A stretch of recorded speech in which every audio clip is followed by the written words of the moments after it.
I need to tell someone what I did, and you're going to think I'm terrible, but there's something about feeling invisible in your own life that nobody understands.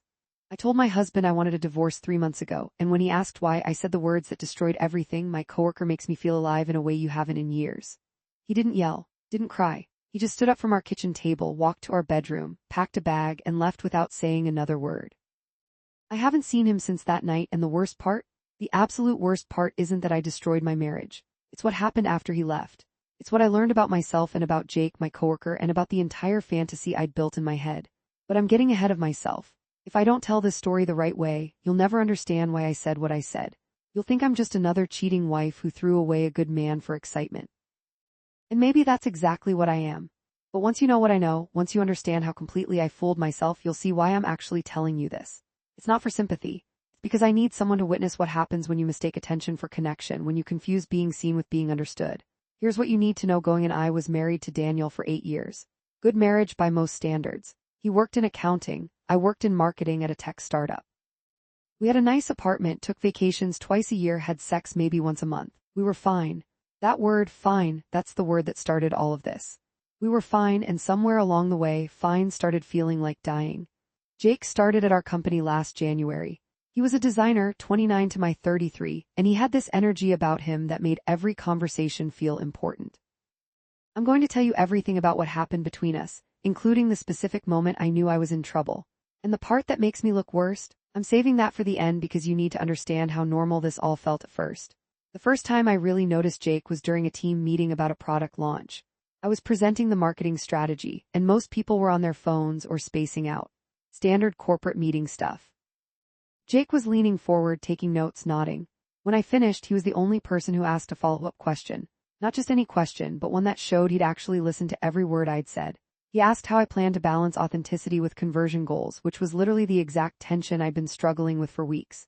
After the meeting, he came up to my desk. That presentation was really smart, he said. I feel like you actually get what makes people tick. I remember laughing it off. Thanks, I try. No, seriously, he said, and he had this way of looking at you like you were the only person in the room. Most marketing people just throw trends at the wall. You actually think about the psychology. That should have been it, a nice compliment from a coworker.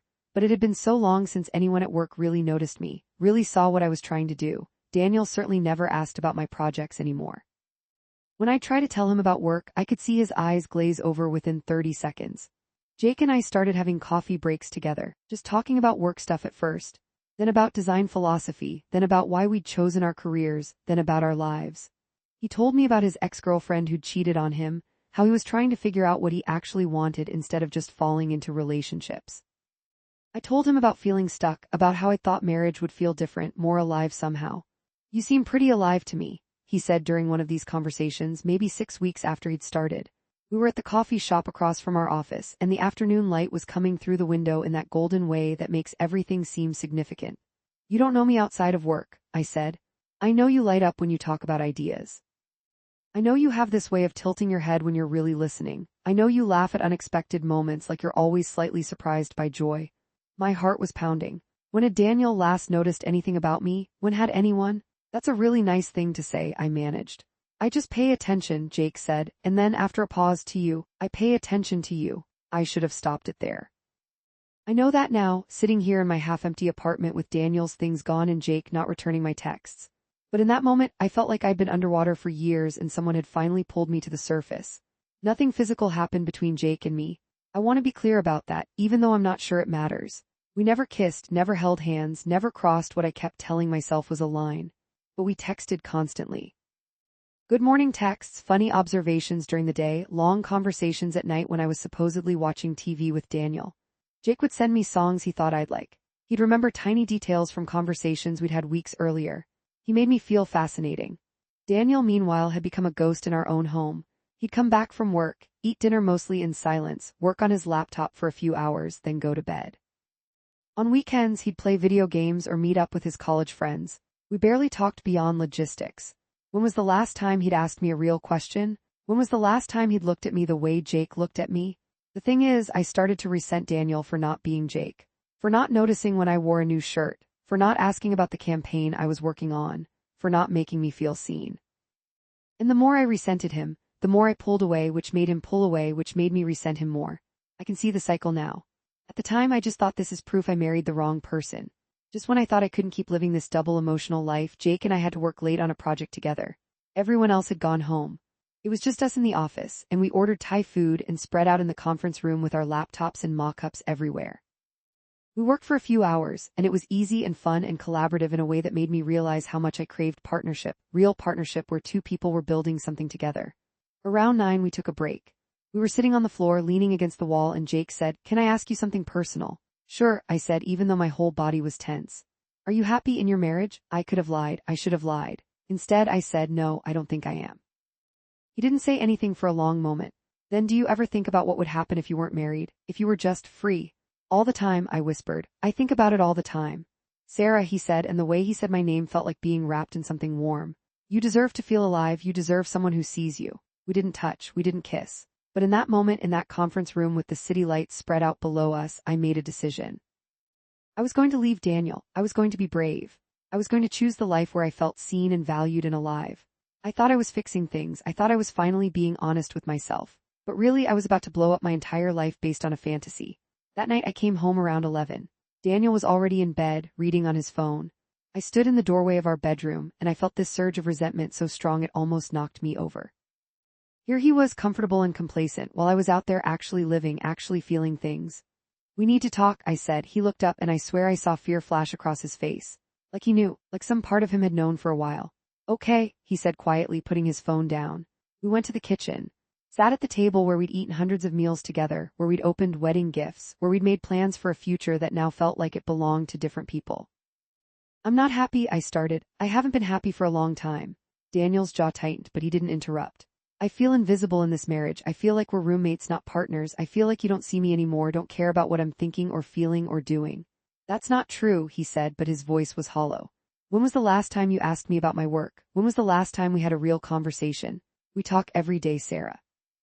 About groceries and bills, not about anything real, not about anything that matters." He was quiet for a moment. "Then is there someone else?" My heart stopped. "I haven't cheated on you." "That's not what I asked." And here's where I made the choice that ended everything. I could have lied. I could have said no. I could have focused on us, on our problems, on whether we could fix things. Instead, I wanted him to know. I wanted him to understand that someone out there actually valued me, actually saw me, actually made me feel like a person worth knowing. "There's a guy at work," I said. "Jake, we haven't done anything, but he makes me feel alive in a way you haven't in years." The look on Daniel's face, I'll remember it for the rest of my life. It wasn't anger, not at first. It was like watching someone realize that the ground beneath them isn't solid, that they've been standing on something that was collapsing the whole time and they just didn't know it. "You make me feel alive." He repeated my words like he was trying to understand a foreign language. "You make me feel alive." "I'm sorry, but it's true. I can't keep living like this, Daniel. I can't keep pretending that fine is enough." He stood up, didn't say a word. Just walked to our bedroom, and I could hear him pulling his suitcase from the closet, opening drawers. I sat at that table, my hands shaking, thinking this is it. This is me being brave. This is me choosing myself. He came out 10 minutes later with a packed bag, stood in the doorway. "Daniel," I said, but I didn't know what came after his name. He looked at me for a long moment. Then he said, "I hope he makes you happy, Sarah. I really do, because you're right, I can't." And then he left. No yelling, no begging, no fighting, just left. I sat there for an hour in the silent apartment, and slowly the certainty I'd felt started to crack. I'd expected him to fight for me. I'd expected drama, emotion, something that proved I mattered. His quiet exit felt like agreement, like confirmation that I was right, that we were dead already. I texted Jake. "I did it," I told him. 3 dots appeared immediately. Then, "Wow, are you okay?" "I think so, it's really over." "Do you want to talk? I can call." We talked for 2 hours. He was supportive, kind, said all the right things about how brave I was, how I deserved happiness. When we hung up, I felt justified, scared but justified. The next morning, I went to work on 3 hours of sleep. Jake was already at his desk. When he saw me, he got up and steered me to the coffee shop across the street. "How are you?" he asked, and his concern felt genuine, important. "Honestly, I'm a mess. But I think I did the right thing." "You were really unhappy," he said. "Nobody should stay in something that makes them miserable." We talked about logistics, about Daniel, about what happens next. And then I said it, the thing I'd been thinking all night. "I feel like this happened for a reason. Like maybe we happened for a reason." Jake's expression changed, just slightly but enough that I noticed. "Sarah," he said carefully, "you know I care about you, right? You're an amazing person." The way he said it made my stomach drop. That's the voice people use before they disappoint you. "But," I said, "but you just left your husband last night. You're going through something huge. I think maybe we should be careful about what this is." "What do you mean what this is? I thought you felt the same way I do." I do care about you, but Sarah, you're married, or you were married, are still married. This is complicated. You're the one who asked if I ever thought about being free. You're the one who said I deserve to feel alive. And you do, but I don't know if I'm the person who should. I mean, we work together, and you're going through a divorce. The timing is just really. He kept talking, but I stopped hearing the words. Just when I thought things couldn't get worse than sitting in my apartment alone after ending my marriage, I realized that Jake wasn't going to catch me, that maybe he'd never intended to.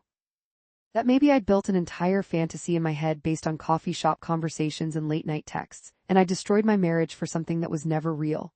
Are you saying you don't want to be with me? I asked. I'm saying it's complicated. I'm saying maybe we moved too fast emotionally. I'm saying I don't want you to blow up your life for me when we don't even know what this is yet. But I'd already blown it up.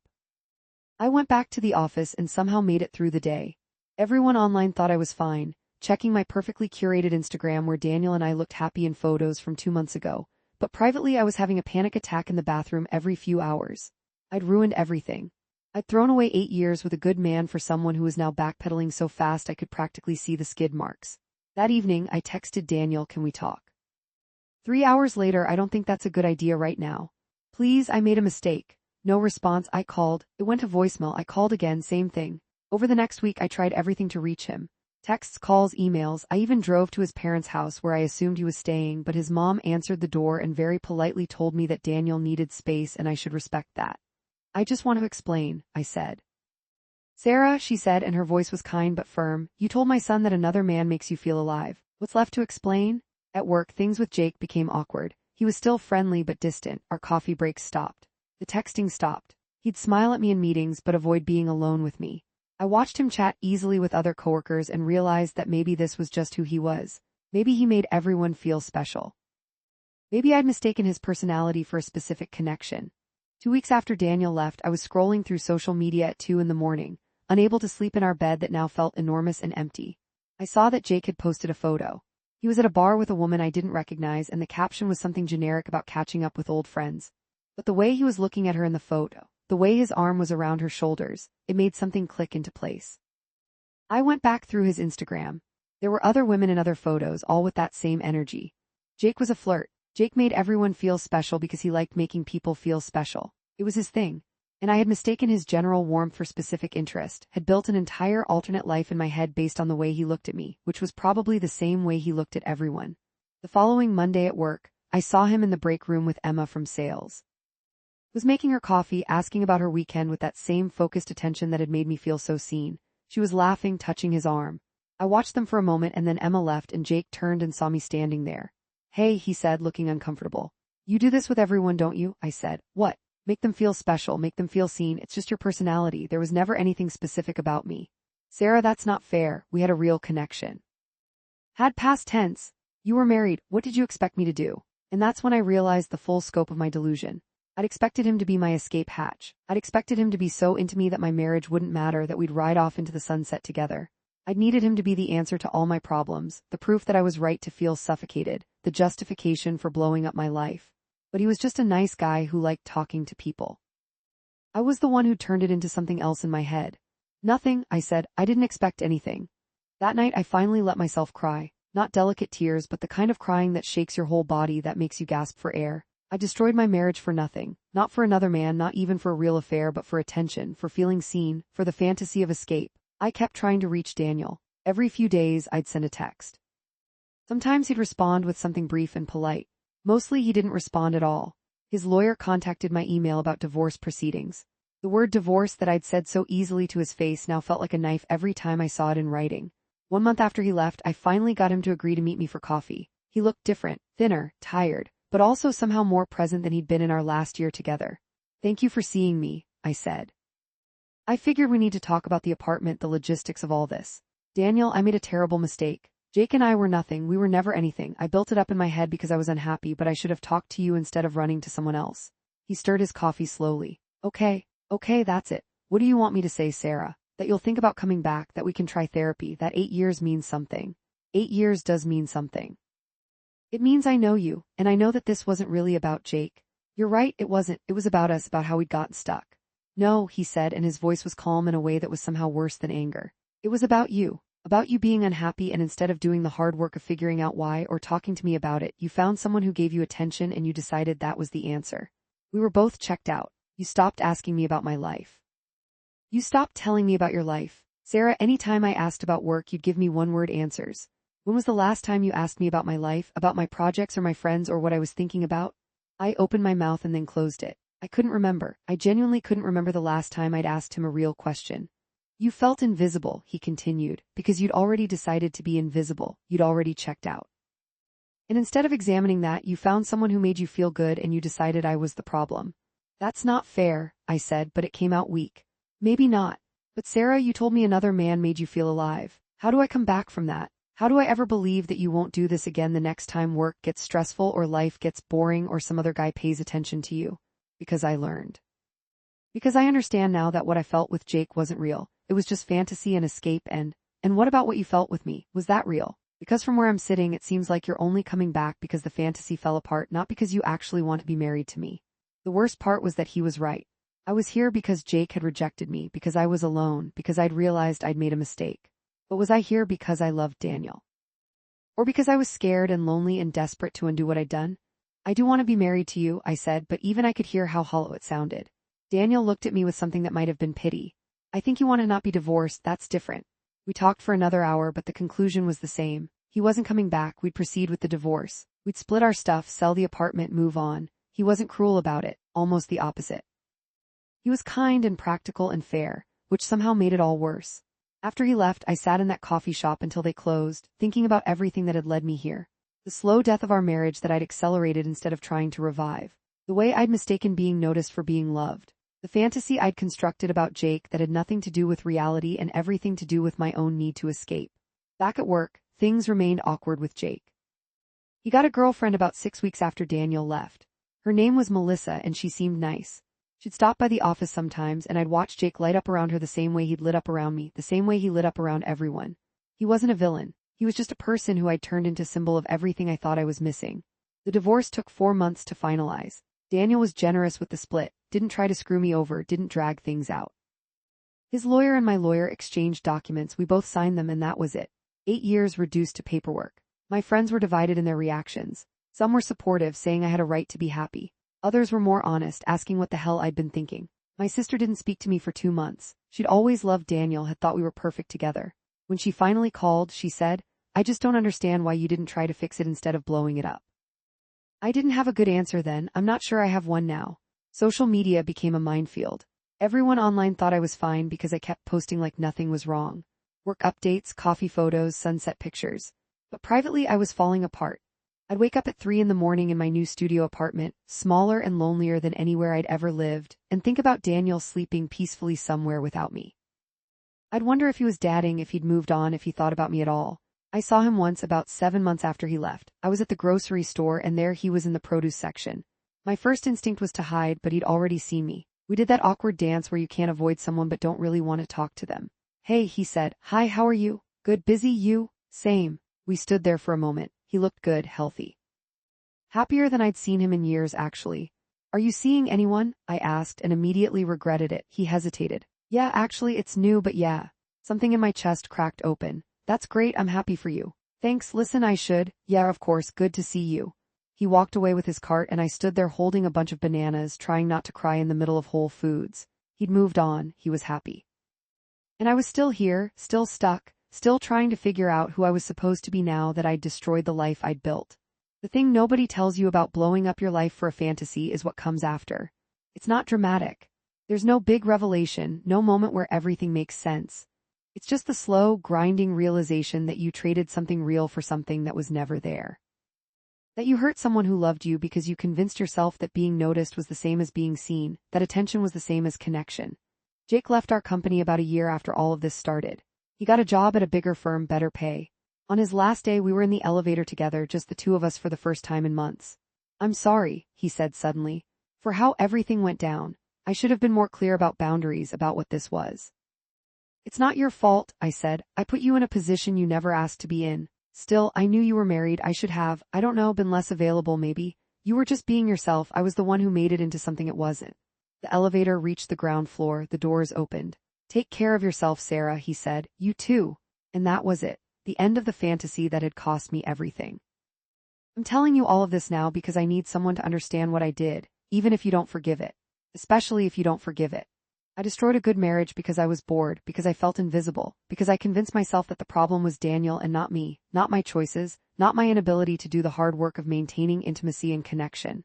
Everyone thinks Daniel is the victim in this story, and he is. But the truth is more complicated than that. Yes, I ruined everything. Yes, I chose fantasy over reality. But what I've learned in the 2 years since that night is that I was also running from myself. From the person I'd become in our marriage, the person who stopped trying, who stopped being curious, who stopped showing up. Daniel stopped asking about my work because I'd trained him that I didn't want to talk about it. He stopped initiating conversations because I'd met his attempts with minimal responses for months. He didn't make me feel alive because I'd already half disappeared from the relationship. And instead of admitting that or working on it, I found someone who reflected back the version of myself I wanted to be. Jake didn't make me feel alive. The fantasy of Jake made me feel alive. The escape he represented made me feel alive. The idea that I could be a different person in a different life made me feel alive. None of it was real. The worst part about what happened isn't that I destroyed my marriage, or that Jake didn't want me, or that I'm alone now in my studio apartment with my IKEA furniture and my weekend plans with friends who don't quite trust me anymore. The worst part is that I did all of this to myself. I chose delusion over honesty, fantasy over the hard work of reality, the easy high of attention over the slow build of actual intimacy. If I talked to Daniel about how I was feeling, if I'd suggested therapy, if I'd done literally anything other than what I did, maybe we'd still be married. Maybe not. Maybe we were too far gone already. But I'll never know because I didn't give us the chance. I'm in therapy now. My therapist has me working on sitting with discomfort instead of running from it, on building a relationship with myself before I try to build one with anyone else. She says I need to learn the difference between loneliness and being alone, between attention and intimacy, between the idea of a person and the reality. I've been on a few dates in the past 6 months. They've all been fine. There's that word again. Fine. But now I understand that fine isn't a death sentence. Fine is where you start. Fine is the foundation you build on if you're willing to do the work. Sometimes I look at my Instagram from 2 years ago, at the photos of Daniel and me looking happy. We were happy at least sometimes. At least in the beginning. I threw that away because I confused the natural ebb and flow of a long-term relationship with death, because I didn't understand that feeling alive isn't something someone else gives you. It's something you choose every day through how you show up, what you pay attention to, what you nurture. I don't know if Daniel ever thinks about me. I don't know if he forgave me or still hates me or feels nothing at all. I don't know if I'll ever be in a relationship again where I don't sabotage it the moment things get hard. I don't know if I've actually learned anything or if I'm just telling myself I have because it makes the story easier to bear. What I do know is that I told Daniel my coworker made me feel alive, and he left without a word that night, and I deserved it. I deserved every consequence, every lonely night, every awkward social situation, every moment of my friends and family questioning my judgment. I deserved to lose him. But here's the part I've never told anyone, the part that makes me look worst of all. Sometimes I still wonder what would have happened if Jake had wanted me back. If he'd said yes when I ended my marriage, if he'd been waiting to catch me. Would I have learned these lessons? Would I have done this work on myself? Or would I have just jumped into another relationship and eventually done the same thing when the honeymoon phase wore off? I think I would have done it again. I think I would have ruined that relationship too, because the problem was never Daniel or Jake or anyone else. It was me. It was my inability to sit with discomfort, to communicate, to do the unglamorous work of maintaining a connection when the initial spark fades. So when people ask me why I ended my marriage, I've learned to tell them the truth, at least the version I can live with. I ended it because I was a coward. Because I ran from hard conversations and difficult emotions and the terrifying work of really showing up for another person. Because I convinced myself that my unhappiness was someone else's fault instead of taking responsibility for my own life. And when they ask if I regret it, I say yes. I regret it every single day. Not because I want Daniel back, though sometimes I do. But because I ruined something that might have been salvageable if I'd been brave enough to actually try. That's my confession. That's the whole story. I told Daniel my coworker made me feel alive, and he left without a word that night, and I spent 2 years learning that being alive isn't something that happens to you. It's something you choose, something you build, something you fight for when it would be easier to run. I just wish I'd figured that out before I destroyed everything to learn it.